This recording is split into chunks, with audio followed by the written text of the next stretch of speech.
Hi, I'm LJ Tucker.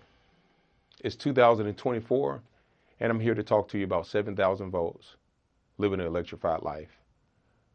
My goal is to take you on a journey of how I built my business, Tucker Enterprise Services, which is a tree service based here in Tampa, Florida.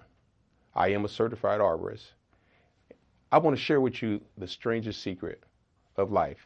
The strangest secret has helped me overcome in business and has allowed me uh, to build a great business. It allowed me to be a great father, at least to my own accords. I believe I'm a great father. My kids think I'm a great father. But I want to take you on that journey. I want to take you on this experience of building business, the ups, the downs, the lows, but the outcome.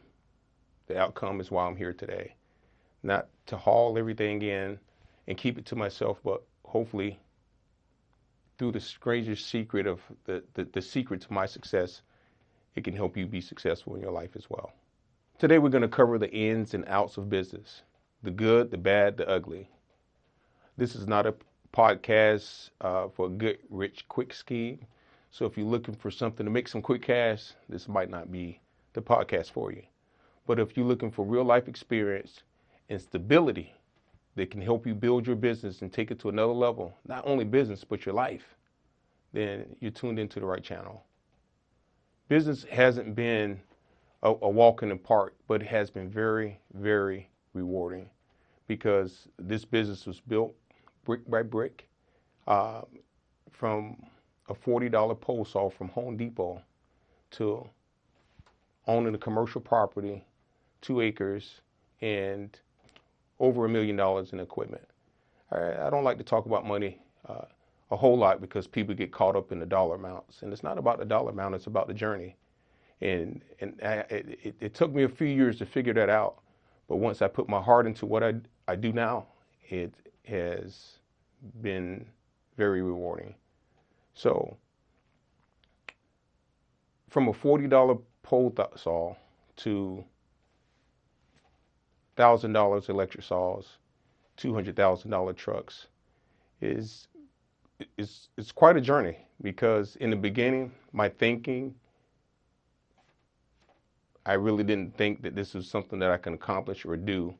I had not the slightest clue what I was actually getting myself into when I got into the tree business. I didn't know what a certified arborist was. I didn't know what a whoopee sling was. I didn't know what a porter wrap was. These are some of the things from the industry of the tree business. And I know I'm talking French to some of you out there that don't understand a clue about what I'm saying, but it's a part of my business. If I was a baker, I would know what kind of stove to use, what kind of oven mitts to use, what kind of batter I want to use, but I'm not a baker, so we ain't gonna be talking about any of that. We're gonna be talking about my experiences that has gotten me where I am today. Business has been quite the journey and very rewarding at the same time.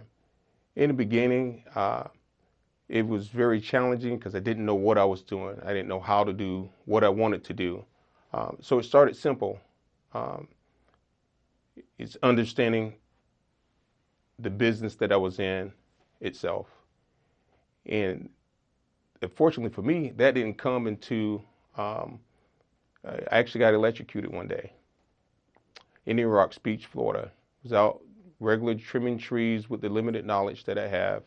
And one of the limbs that I was holding after I cut it, I just cleared 40 feet of tree debris.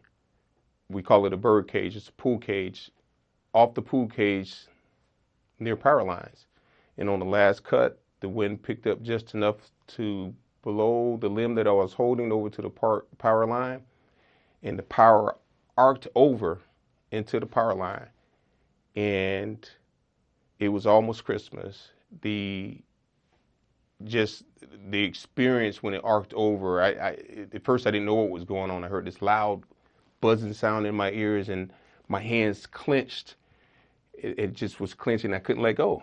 And then once I was able to turn my head and I saw what was going on, in that moment, I really thought it was over, man. So it was, when I passed out, I thought I was taking my last breath here on earth. And when I came to, I was hanging from the tree from my harness, and I was able to pull myself up and unstrap and come down. and I had holes in these 4 fingers right here, and smoke was coming out, and you can see the bone to the other side. It wasn't a planet. It definitely wasn't a pleasant feeling.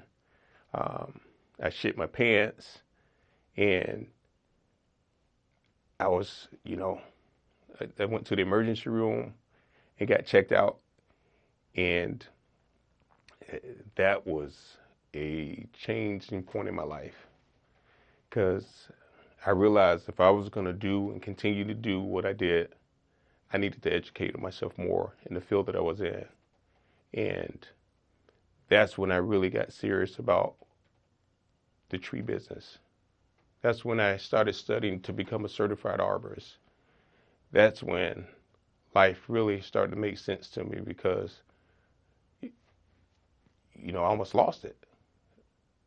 7/13/2007, it happened to be a Friday the 13th. I almost lost my life.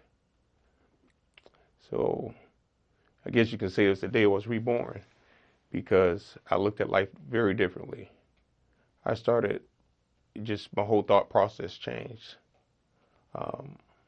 Mark 23 says, all things are possible to those who believe.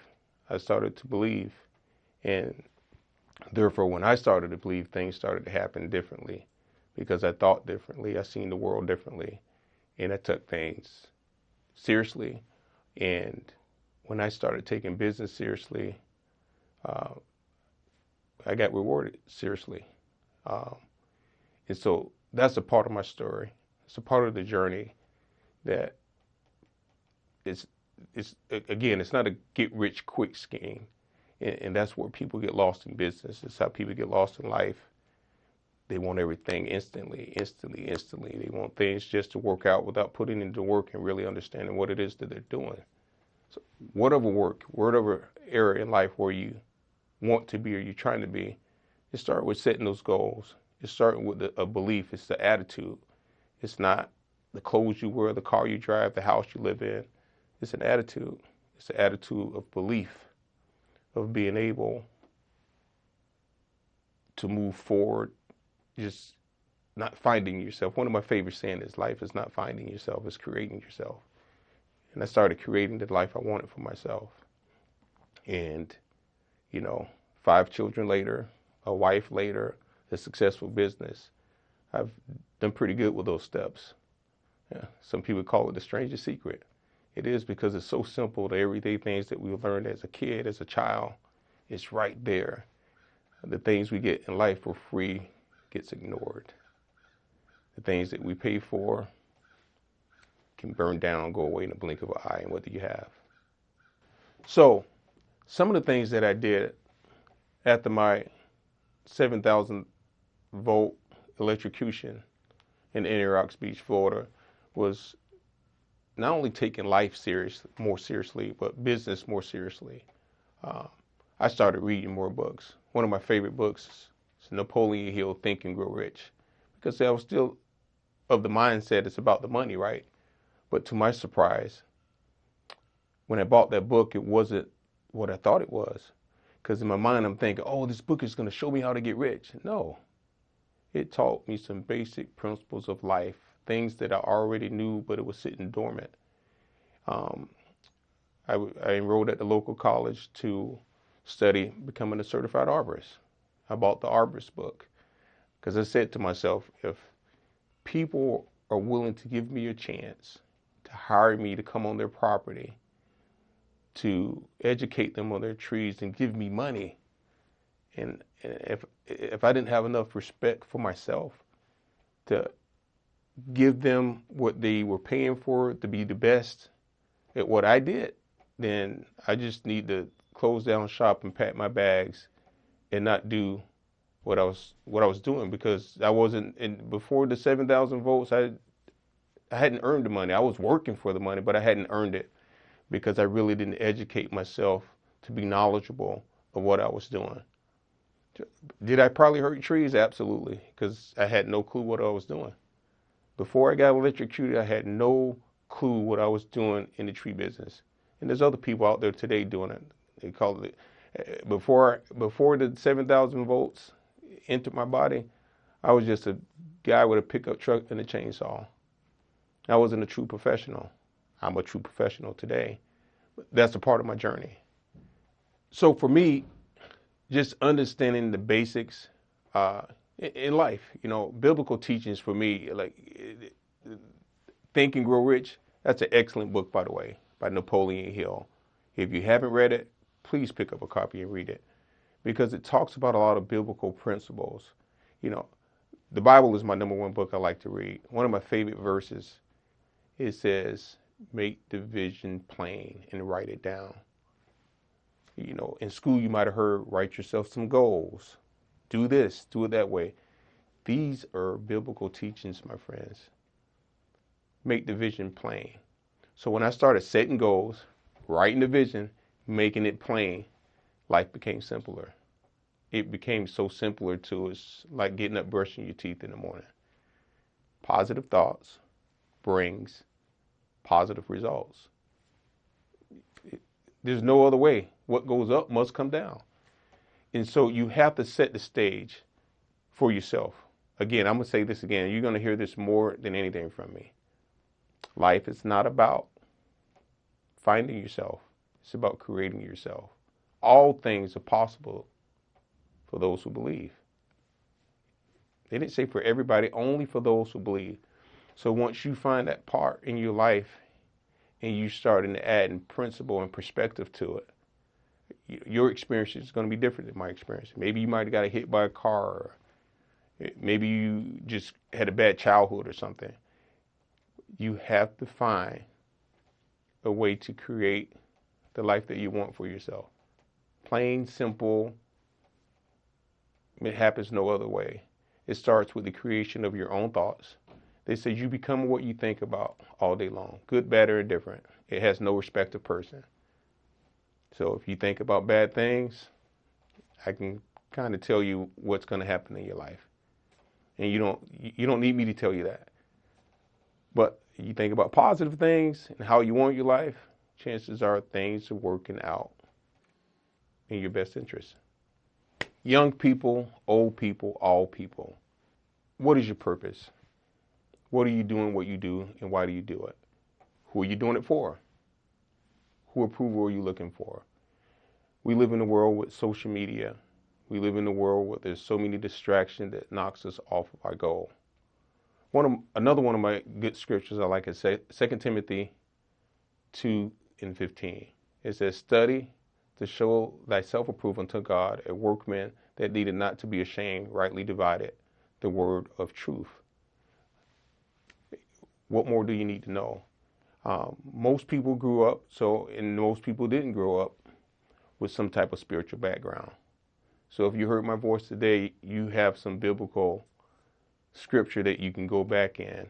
I mean, you don't even have to own a physical Bible. I can honestly say I don't know the last time I picked up my physical Bible, because I have an iPad and a phone that I have Bible apps on. You can Google verses. It's at our fingertips. So not only do we live in one of the greatest countries on the face of this earth, one of the richest countries as well, you have to be careful to what you put between your ears, who you listen to, and what you're listening to, because it's going to determine your outcome. Show me your friends. Show me your future. Show me what you listen to. I'll show you your future. And it's simple. What you put between your ears and your lips can determine your future, good, bad, or indifferent.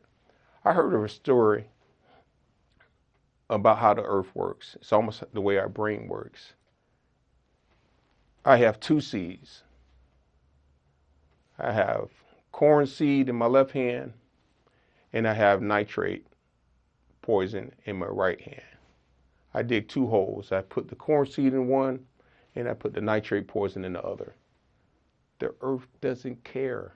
It's going to produce because I put it in the ground. The same way our mind works. It doesn't care what you put there. It's going to reproduce what you put there. Good, bad, or indifferent. It's going to produce. So if you put negativity there, you can't be surprised when you get negativity in return. It gets no simpler than that. So if you want good in life, you have to think good. You have to put good in. You become what you think about. We become what we look at, read, listen to.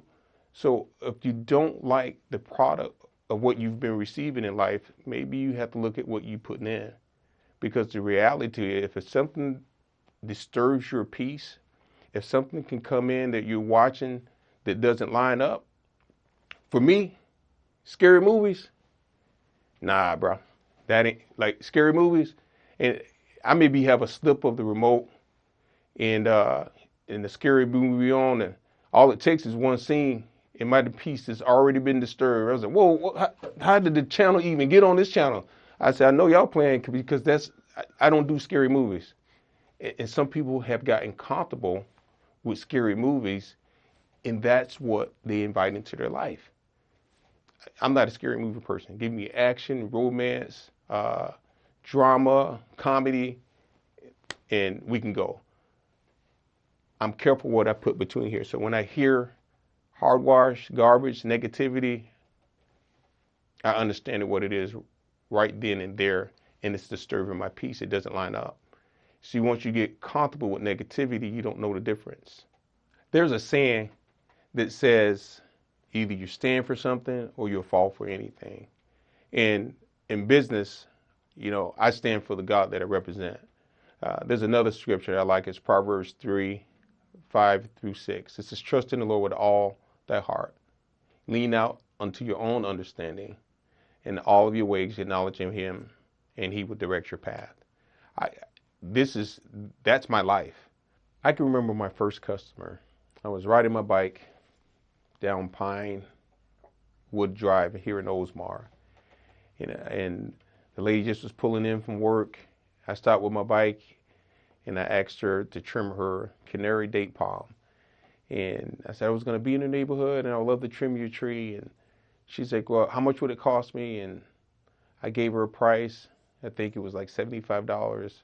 I said, I'll trim the tree and I'll haul all the debris. And she said, yes. I was so excited. I said, okay, I'll be here tomorrow to do it. But I had a dilemma. I didn't own a saw at the time.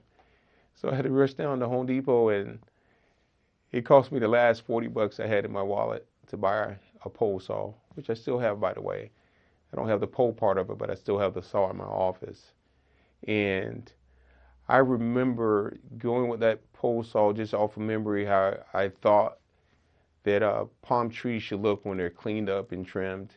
And I believe I delivered, because when I came back over later on that afternoon to receive payment, the lady was in tears. She's like, she never knew her tree can look so beautiful. And that did something to me. I was like, man, great. I'm on to something. And my first customer was a very satisfied customer. And from her, I was able to do the neighbor's tree. And then from the neighbor's tree, he sent me to his family house in Palm Harbor. We did some work for them. And it's like a domino effect. It was like, word of mouth, just simply doing a good job. No hidden agendas. I had my little numbers. The cost of living for me back then, I was single, no kids, not married. I only need to make like $700 or $800 a month to make my rent and stuff. So I was like, man, if I can make $22 a day times 28, I'll make enough to cover all my bills. That's how simple it was for me. Now it's a little bit bigger scheme now. I have 5 kids, been married for 15 years now, so it takes a little bit more than $22 a day, that's for sure. One of my favorite customers, and he still is a customer today, was former Mayor Beveland. I knocked on his door 3 times within 3 weeks. And on the 3rd time, he looked at me. He was like, it's you again. I said, yep, last 2 times I came, you told me you had your own tree guy, but I still see your trees are not trimmed. I'm here to trim those trees for you today if you allow me. He said, well, give me a price. And the rest is history. Phyllis Berry, she was about 80 years old. She was one of my first customers. Probably in the top 5. You 5 customers, and she stuck with me for at least 5 years before she passed away. She used to, when I first started, all I wanted to do was palm trees. We live in Florida. There's a ton of palm trees. I actually was coming out of the mall one day and I looked up at the palm trees. I said, I'm going to start a tree business, believe it or not. Because I used to do it with my grandfather. He had his own landscaping business, and I used to watch him trim the palms. I didn't have any experience doing it. I used to just pull the limbs. And so one day Phyllis says, I need to get this oak tree cut down. I said, no problem. I said, I got a guy that can do it for you. And so I talked to a buddy that I met at the chainsaw shop, and he said, oh, okay, we'll go over and give her a quote. And they came out, they took the tree out, and the next time I saw her, she said, I really appreciate you introducing me to that fella that cut my trees down. He only charged me $1,500. And my eyes lit. I was like, he charged you how much again? She said, $1,500. She said, well, I was getting quotes from $1,900 to $2,500. And I said in the back of my mind, that's the last job I'm giving away for $1,500. I can remember saying that. And the reason why I gave that job away, because I was still new in the business and I didn't understand what I was doing. So I didn't take on those kind of projects, but I kind of learned real quickly how to take on those kind of projects, because here I'm trimming trees for 30 and $50 a pop, and I got to do 10 to 15 jobs just to make $600 or $700, and they were getting it in one pop. I was like, oh wow. So that helped educate me more of knowing what I'm doing in the industry that is very, very big, because this is a hurricane state, and so it's really important to know what you're doing, because these trees they're actually pretty dangerous, and if you don't know what you're doing, as I stated before, you can get yourself killed either by electricity, a limb, a rattlesnake, a hive of bees. There's so many hazards that's involved in it, and each customer is different. You have customers that'll cook for you. They want to buy you a 6-pack of beer. I'm not a beer drinker, so that never really worked for me. It worked for the guys that wanted a 6-pack or something. But over the years, I just met some of the greatest people, American people, foreigners, just the greatest people. People breaking out grills, cooking steaks. People just doing homemade just meals because we were working late to get the job for them. And it's been worth it. It's a journey. And there's so many good people that I've met over the years. There's so many stories. I can go on and on and on about how good people are, and so it becomes even easier to be who I am, and to in return be the best that I can be and offer the best service that I can offer to people. Man, I can remember knocking on doors at apartment complexes, office buildings, and the very thing that used to hurt me, I didn't have anything on my resume. Hindsight is 20/20. I didn't have the right equipment to really do these jobs, but the most important thing, I didn't have the right insurance. The thing that used to get me, even when I started to get the right equipment, was we didn't carry the right insurance. We didn't have $1 million auto insurance. We didn't have workers' comp. And so those were stumbling blocks for me. And those are obstacles that I had to overcome. And then once you started getting the price tag of what it costs to carry those insurances, you begin to think, oh man, I'm never going to be able to afford to do this, or I'm never going to be able to afford to do that. One day I was having those, and this was earlier in business, I was having those negative thoughts. It was in a different light. I was at a dump and I seen this guy come in with this big dump truck and these gravel trucks. And I was like, man, I'll never be able to afford to have one of those trucks. And I can just remember hearing that voice saying, you're absolutely right. As long as you think and talk that way, you will never have one of those trucks. And it shocked me. I was like, what? And from that day to this one, from 2011 to 2024, I've never said what I can't have and what I can't afford to get, because that stinking thinking kept me from growing. And so once I got away from the way I looked at things and saying things that I can't have, you got to get biblical in scripture to your faith. It's one thing to have faith. It's the second thing to practice the faith that you have. And that's what I started to do then and now. I practice my faith because Philippians 4:13 says, I can do all things through Christ who strengthens me. All contracts are not good contracts. There's times that we'll get contracts that we've bid on and there'll be changes in them and then they'll get sent to us and they have to be signed within 24 hours to be sent back. And we had to use wisdom. We had to use that guidance of God or that inner peace that says this is not a good contract, don't enter into it. And so we didn't. There's times you get people, they don't want the tree and it's a nice healthy tree and the county won't let them take the tree out, or they want you to do something illegal to a tree like top the tree.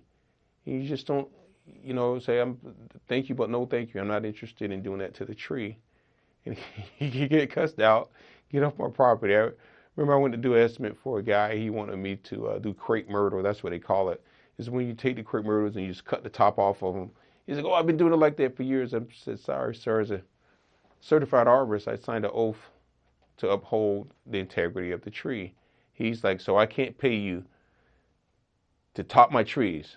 I said, no, sir. He's like, get the bleep off my property. I was like, sir, have a blessed day. And I gladly left because I could oblige if I was somebody else, but it's not my standard. And if I would have made money there, but I would have lost the war because of the neighbors and everybody else that saw my work with my names on the side of my trucks. So I stood up for what was right. And because of it, I get rewarded in different ways. So enterprise rent-a-car. So I went from U-Haul. I had to do something one weekend, and so I rented the car for the weekend. And they wound up giving me a truck. And the truck that for that weekend price was like half the price of what I was paying U-Haul. So I started getting the trucks from Enterprise Rental Car on the weekend special. And after the second month, the guy said to me, man, for the price you're paying for the whole month, if you're getting a truck every weekend, you might as well just keep the truck. You're paying the same price. And so I did. I just kept the truck for the whole month. And long story short, I did that for like 3 or 4 years straight in a row. And so I'll back up. So within that first year when I was picking up these trucks, I mentioned to the guy, you guys might as well let me trim these trees. And he said, well, I can put you in contact to the handler, but that's handled through corporate office. And so I got in contact with corporate office. Corporate office gave me a shot. It was that store at Court Street in Missouri in Clearwater, Florida. And so that day, that was my little tiny well that still exists to today. So here's the story. They hired me to trim the trees. I went up. I had to rent a lift. And so when I was trimming the trees from over the building, I seen the top of the building was holding about 4 feet of water. So I came down and I asked the property office, the manager at that enterprise, I said, are you afraid of heights? He said, no. I said, come with me. So I took him up in the air and he saw the water and he flipped. He said, oh my goodness, the whole roof could have caved in. I'm like, yes, sir. It could have caved in. And so anyhow, they got that fixed. Everybody was impressed with me. And from that enterprise, they started sending me to other enterprises because I was alert, I was attentive, and I kept their people safe by being alert and alert enough to let them know that your top of your roof is holding water. And 17, 18 years later, that's probably one of my biggest accounts. And I've been with it. I'm very grateful for that account because it's opened up other doors. And they send me all over the state of Florida doing trees at their other locations. And that just opened up doors to other accounts. And I'm very grateful for it. The customer plays the most important role in any business because without the customer, you don't have a business at all. I often get calls from colleagues, from different people in my industry, and they want to know what the magic sauce is. and what the trick, how do you stay so busy? Um, it's simple. I mean, you take care of the customer. I'm not in it for a quick check. I'm not in it to get paid today or get paid tomorrow. I play the long game. You take care of the customer, and the only way you can do that is to be good at what you do. You have to not only be knowledgeable of what you do, but you have to be an expert in your field. Again, it doesn't matter what field you're in. If you're taking money from people and you're not an expert, what are you doing? You're just taking money, because there's no growth, there's no admiration in that. And so not only do you do a good work for people, you want to appreciate them too. Back in 23, we started an annual customer appreciation.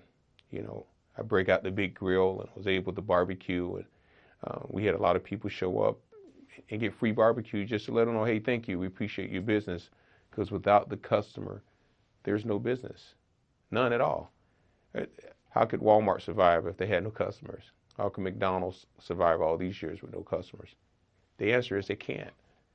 So if the customers is not at the forefront of your business, how do you take care of your customer? How do you educate your customer? And how do you keep a customer? And my friend, you won't be in business long. So once you master how you take care of your customer, it doesn't matter what business you're in, you'll prosper and you'll be good at what you do in it, because you've learned the trick of being in business. Take care of the customer. The aftermath of being electrocuted from 7,000 volts cost dearly, like it literally, mentally, physically, and as far as the workforce go, because it wound up costing me about 40% of my business. And what I mean by that, because at the time, there was no protocols like we have today. There was no safety training meeting. At the time, I didn't even have a true hiring process. I just picked up guys that wanted to work. And so the guys that I trusted at the time, and I thought they'll do the right thing because they were being paid to do the right thing, I was unable to work for a couple of weeks. And after that first week, my phone would not stop ringing of how horrible of the jobs that was being done by the guys that I had to leave in charge. It literally lost. They called at the second week, they called to cancel. Hey, we no longer need your service, and don't come back ever to my property again. Those are the kind of phone calls that I was receiving.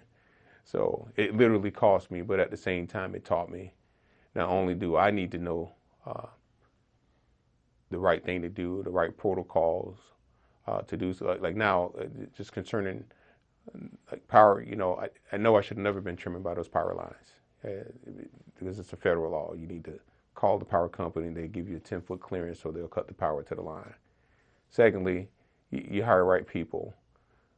So if I did have to step away as a business owner, I'm not going to lose accounts and lose jobs because I don't have the right people that's properly trained to do the right thing. At the end of the day, I was the business owner. I still am the business owner, so everything that went wrong falls directly on my shoulders. So I make no excuses. I had who I had, improperly trained as well as I was. So there was no true expectations. That's the life I had created for myself at the time, because I always told myself I couldn't afford to pay people this way, or I couldn't afford to do this. I can't operate this way. And for me, at those times, that juncture in my life, it was true, because that's the expectation. That's the life I created for myself. And so after electrocution, you can say I created a different life for myself, and it's been working out real dandy. And so I said it in the beginning, and I said it, and I'm going to say this over and over again till you get it. Some people get it the first time I say it. Some people might get it right now when I'm fixed to say it. Life is not about finding yourself. It's about creating yourself. Have a great day.